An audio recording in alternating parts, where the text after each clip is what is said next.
దుర్మార్గాలకు ఒడిగట్టాడు. అంతేకాకుండా వీడికి కంప్యూటరు అలాగే ఇంటర్నెట్ అంశాలలో విశేషమైనటువంటి నాలెడ్జ్ అయితే ఉందంట. వీడు డిగ్రీ వరకే చదివినప్పటికీ వీడికి కంప్యూటర్ నాలెడ్జ్ మాత్రం అమోఘంగా ఉందంట. ఇక ఈ నాలెడ్జ్ తో వీడు ఏకంగా మన ప్రధాని నరేంద్ర మోడీ గారిని చంపాలని చెప్పేసి ప్లాన్ వేశాడు. అందుకోసం వీడు అన్ని రకాలుగా ప్లాన్లు అయితే వేసుకున్నాడు.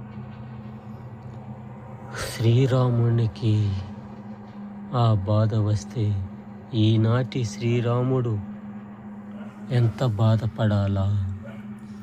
ఈ ప్రజలని, భారతదేశంలోని ప్రజలని, కొంతమంది దుర్మార్గులని కలిపి భారతదేశాన్ని నడపాలంటే ఎంతో కష్టం.